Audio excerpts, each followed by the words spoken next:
Hello दोस्तों, आप सभी का हमारे हिंदी नॉलेज बाय नीलेश में आप सभी का स्वागत है। दोस्तों, आपका जो पिछला वीडियो था, आपका अध्याय 2 प्रादेशिक भाषाएं, यहीं पर आपका समाप्त हुआ था, एंड हुआ था।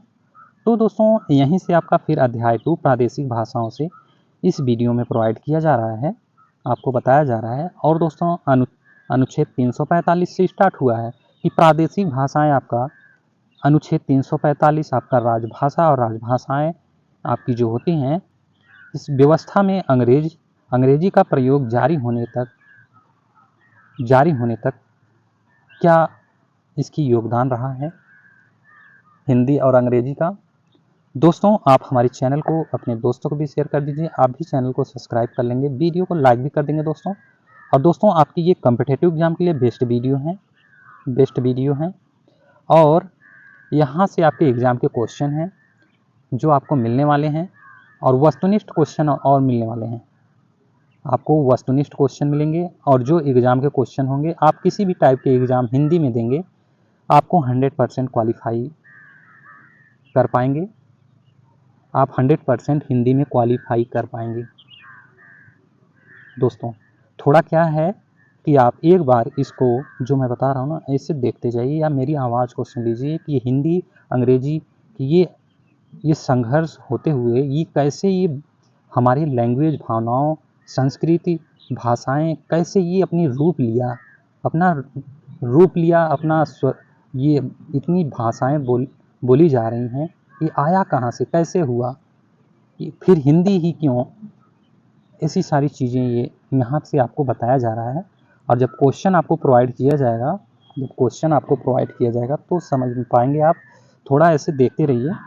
देखते क्या दोस्तों, आप इसको देखिए कौन सी चीज़ें कहाँ पर ये संविधान के आपके, ये हिंदी में जो आपका जो क्वेश्चन बनता है, संविधान से भी क्वेश्चन आता है। संविधान के अंदर जो क्वेश्चन बनाया जाता है, हिंदी का जो पेपर बनता है आपके कॉम्पिटिटिव एग्जाम के लिए, ये हिंदी का क्वेश्चन भी आ जाता है उसमें। क्योंकि आप समझ नहीं पाएंगे, आप सोचेंगे संविधान से क्वेश्चन आया हुआ है, लेकिन कुछ क्वेश्चन हिंदी में संविधान से क्वेश्चन पुटअप कर लेता है। तो दोस्तों, यहाँ से आप देखेंगे। और दोस्तों, आप हमारे चैनल को ज़रूर से सब्सक्राइब कर लेंगे, जिससे वीडियो को नोटिफिकेशन आपको मिलता रहेगा। मैं अब स्टार्ट करता हूँ अध्याय 2 प्रादेशिक भाषाओं या भाषाएं। यहाँ से आपका स्टार्ट है प्रादेशिक भाषाएं। तो आपका ये अनुच्छेद 345 आपका स्टार्ट हुआ है आपके अध्याय 2 के प्रादेशिक भाषाओं में। तो राज्य की जो राजभाषा या राजभाषाएं, ये प्रादेशिक भाषा या भाषाएं हैं। फिर हिंदी ऐसी व्यवस्था होने तक अंग्रेजी का प्रयोग जारी। फिर दोस्तों, अनुच्छेद 346 में एक राज्य और दूसरे राज्य के बीच या किसी राज्य या संघ के बीच पत्रादि पत्रादि की राजभाषा संघ द्वारा तस्मय प्राधिकृत भाषा आपसी करार होने पर दो राज्यों के बीच हिंदी। फिर अनुच्छेद 347 में क्या कहा जा रहा है कि किसी राज्य की जनसंख्या के किसी अनुभाग द्वारा बोली जाने वाली भाषा के संबंध में विशेष उपबंध। अब आइए अध्याय 3 में। यहाँ पर दोस्तों अध्याय 3 में सुप्रीम कोर्ट, हाई कोर्ट। तो दोस्तों, एससी, एचसी आदि की भाषाएं। तो यहाँ पर अनुच्छेद ये 348 में कहा गया है, बताया गया है कि एससी और एचसी में संसद व राज्य विधान मंडल में विधेयकों, अधिनियमों आदि के लिए प्रयोग की जाने वाली भाषा उपबंध होने तक अंग्रेजी जारी। फिर उसके बाद अनुच्छेद 349 में कहा गया है कि भाषा से संबंधित कुछ विधियां, अधिनियम करने के लिए विशेष प्रक्रिया। फिर राजभाषा संबंधी कोई भी विधेयक राष्ट्रपति की पूर्व मंजूरी के बिना पेश नहीं की जा सकती, और राष्ट्रपति भी आयोग की सिफारिशों पर विचार करने के लिए ही मंजूरी दे सकेगा। अब आइए नेक्स्ट पर दोस्तों, अध्याय 4। आपका अध्याय 1, 2, 3 हो गया अब अध्याय 4। और दोस्तों, आप सीक्वेंस, दोस्तों आप शुरू से जो वीडियो दिया गया है वहाँ से आप देखते आइए, बहुत मज़ा आने वाला है। क्योंकि ये चीज़ें आप सीख लिए तो समझ लीजिए जो क्वेश्चन आने वाला है वो आप आसानी से कर पाएंगे। 100% कह रहा हूँ, कोई भी आपसे क्वेश्चन नहीं छूटने वाला, चाहे एग्ज़ाम का हो, चाहे कोई वीडियो का क्वेश्चन हो, कोई भी टीचर पढ़ाते हो, कोई भी एग्ज़ाम हिंदी का हो, आपसे 100% कोई भी क्वेश्चन नहीं छूटने वाले, 100% कर पाएंगे 100% गारंटी के साथ। और दोस्तों अध्याय 4 में विशेष निर्देश, तो ये अनुच्छेद 350 में है।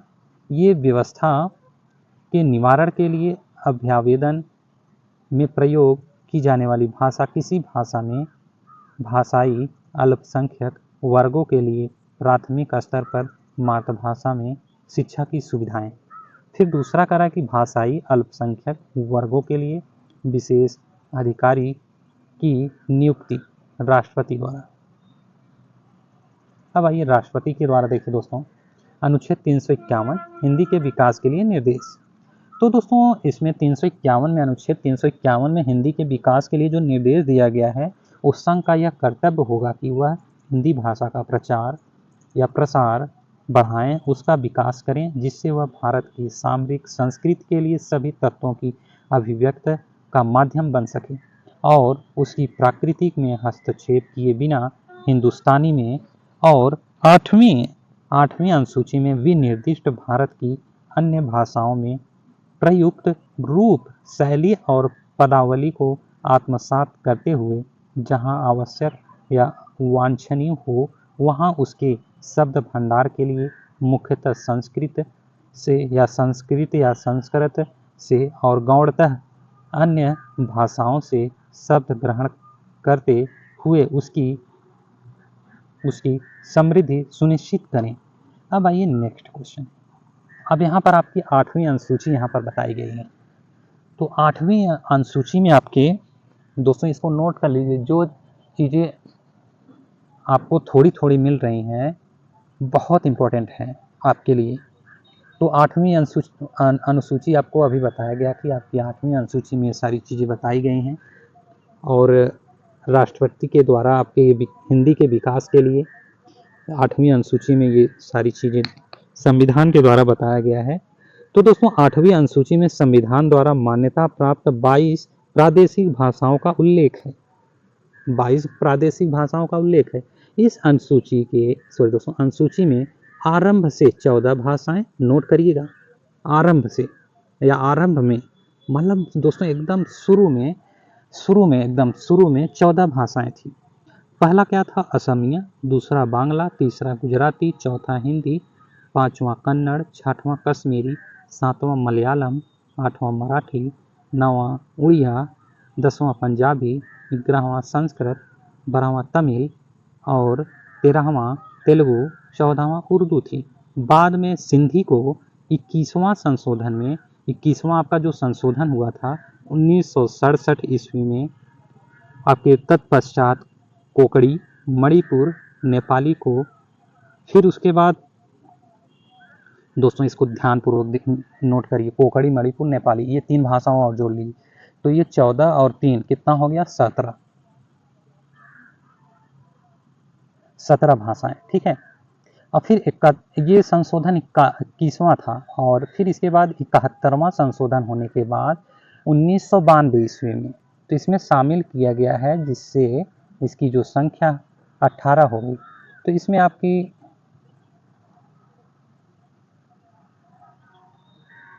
18 हो गई, इसमें दोस्तों 18 हो गई। तो इसमें दोस्तों आपकी क्या और जोड़ी गई हैं जो 18 हो गई?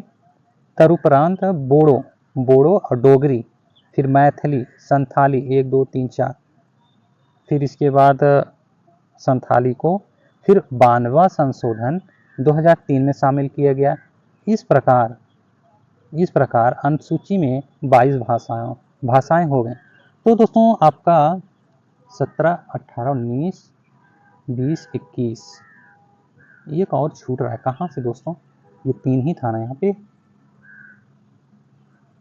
तत्पश्चात आपका 21वां संशोधन हुआ था 1967 में, कोकड़ी, मणिपुर, नेपाली। तो ये आपका यहाँ पर 14 ही था ना, 14, 15, 16, 17। फिर इसके बाद आपकी जो संख्या यहाँ पर 18 बता दी गई। एक भाषा कौन सी है ऐसी छूट रही है? तदुपरांत फिर इसके बाद इसमें एक भाषाएं पता नहीं चल रहा है, अब 18 बता दिया गया है। तो ऐसे यहाँ पर बोडो, डोगरी, मैथिली, संथाली, ये 92वां संशोधन था 2003 में, और ये शामिल किया गया। इस प्रकार इस अनुसूची में 22 भाषाएं हो गई। तो दोस्तों आपका जो एक छूट रहा है ना, वो आपको प्रोवाइड किया कर दिया जाएगा अगले वीडियो में कि आपकी एक भाषा कौन सी है छूट रही है। एक भाषा जो छूट रही है, छूट नहीं रही दोस्तों, यहाँ पर है एक, यहाँ पर सिंधी है, सिंधी, कोकड़ी, मणिपुर, नेपाली। फिर इसके बाद आपका 71वां संशोधन हुआ था, तो इसकी जो संख्या हो गई 18 हो गई, तो 71वां जो संशोधन हुआ तो यहाँ तक आपकी 18 भाषाएं हो गई। फिर 92वां जो संशोधन हुआ था इसमें बोडो, डोगरी, मैथिली और संथाली जोड़ा गया। तो 2003 में ये शामिल किया गया था, इसमें 22 भाषाएं हो गई। अब आइए नेक्स्ट पर, ये 8वीं आपकी अनुसूची कंप्लीट हो गई। फिर इसके बाद अध्याय 1 देखिए। अध्याय 1 में आपकी संघ की भाषा की समीक्षा करना है, संघ की भाषा की समीक्षा। इसमें दोस्तों आपकी जो संघ की भाषा है ये अनुच्छेद 343 के संदर्भ में आया हुआ था 343 अनुच्छेद नोट करिएगा, ये आपके इम्पोर्टेंट है। आपके एग्जाम के क्वेश्चन हिंदी में बनाया जाता है दोस्तों, जिससे कि आप समझ नहीं पाते कि ये संविधान से क्वेश्चन आया हुआ था कि आपका हिंदी के संविधान से क्वेश्चन ये पुटअप किया हुआ था। तो दोस्तों मैं इसलिए बता रहा हूँ जिससे कि आप समझ पाएँ कि हिंदी में भी संविधान संशोधन हुआ था, जिससे कि आपके एग्ज़ाम के क्वेश्चन पूछे जाते हैं काफ़ी हार्ड, काफ़ी एडवांस क्वेश्चन बनाते हैं यहाँ से। तो इसलिए मैं इसे बता रहा हूँ, जहाँ से क्वेश्चन बन रहे हैं दोस्तों मैं उस चीज़ को बता रहा हूँ। इससे तो मैं और भी आपको जब क्वेश्चन बताऊँगा तो आपका वहाँ पर एडवांस क्वेश्चन डायरेक्टली चलेगा, क्योंकि आप 100% क्वालिफाई करने वाले हैं एग्ज़ाम के क्वेश्चन जो रहेंगे। और अनुच्छेद 343 के संदर्भ में संविधान के अनुच्छेद 343(1) के अनुसार जो संघ की राजभाषा देवनागरी लिपि में लिखित हिंदी घोषित की गई है, ठीक है, ये लिखित हिंदी घोषित की गई देवनागरी लिपि में, ये राजभाषा संघ की राजभाषा, और इससे देश के बहुमत की इच्छा की प्रतिध्वनित होती है। अनुच्छेद 343(2) के अनुसार दोस्तों ये 343(1) की बात कही गई है, और 343 अनुच्छेद 343(2) के अनुसार इसमें क्या कहा गया है कि भारतीय संविधान लागू होने की तारीख अर्थात 26 जनवरी 1950 ईस्वी से लागू नहीं किया जा सकता था। मतलब दोस्तों 26 जनवरी 1950 से लागू नहीं किया जा सकता था, मतलब जब तक अपना संविधान ना हो, इसे लागू करने के लिए संविधान लागू होने के 15 वर्ष बाद की अवधि रखी तो गई, परंतु फिर भी अनुच्छेद 343(3) के द्वारा सरकार ने यह शक्ति प्राप्त कर ली कि वह इस 15 वर्ष की अवधि के बाद भी अंग्रेजी का प्रयोग जारी रख सकती है, या रही या सही या कसर बाद में राजभाषा अधिनियम 1963 ने पूरी कर दी। फिर इसके बाद क्योंकि इस अधिनियम ने सरकार के इस उद्देश्य को साफ कर दिया कि अंग्रेजी की हुकूमत देश पर अनंत काल तक बनी रहेगी। इस प्रकार संविधान में की गई व्यवस्था 343(1) हिंदी के लिए वरदान थी, परंतु 343(2) एवं 343(3) की व्यवस्थाओं ने इस वरदान को अभिशाप में बदल दिया हिंदी के लिए दोस्तों। परंतु संविधान निर्माण काल में संविधान निर्माताओं में जनसाधारण की भावना के प्रतिकूल व्यवस्था करने का साहस नहीं था, इसलिए 343(1) की व्यवस्था की गई। परंतु अंग्रेजियत का वर्चस्व बनाए रखने के लिए 343(2), 343(3) से प्रभावहीन कर देश पर मानसिक गुलामी लाद दी गई। अब आइए यहाँ पर दोस्तों, अब ये क्या कह रहा है कि अनुच्छेद 344 के संदर्भ में, ये दोस्तों अनुच्छेद 344 के अधीन प्रथम राजभाषा आयोग बीजी खेर आयोग का 1955 में तथा संसदीय राजभाषा समिति जीबी पंत समिति का 1957 में गठन हुआ, जहां खेर आयोग ने हिंदी को एकांतिक व सर्वश्रेष्ठ स्थिति में पहुंचाने पर जोर दिया। वहां पंत समिति ने हिंदी को प्रधान राजभाषा बनाने पर जोर तो दिया, लेकिन अंग्रेजी को हटाने की बजाय उसे सहायक राजभाषा बनाए रखने की वकालत की।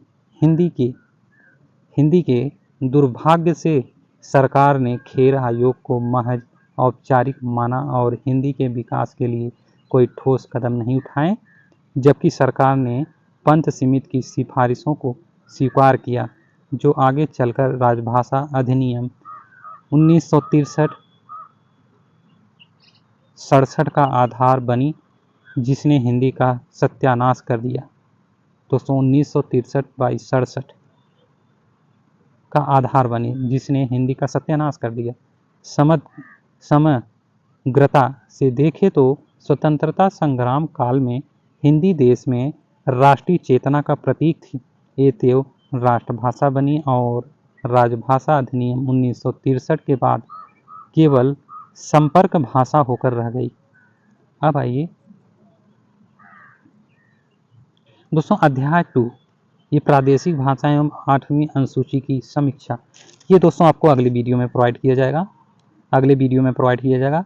दोस्तों आप हमारे चैनल को जरूर से सब्सक्राइब कर लेंगे, जिससे वीडियो का नोटिफिकेशन आपको मिलता रहेगा। मैं ऐसे दोस्तों आपके लिए कॉम्पिटिटिव एग्जाम के लिए दोस्तों आपका क्वेश्चन आने वाला जल्द ही है। इस लेसन वन का या अध्याय 1 का आपका जो क्वेश्चन आने वाला है वो जल्द आने वाला है। जैसे ही आपका ये डिटेल्स कंप्लीट होगा आपको प्रोवाइड कर दिया जाएगा। Thank you so much guys, thank you so much. दोस्तों आप हमारे चैनल को जरूर से सब्सक्राइब कर लेंगे। Thank you so much.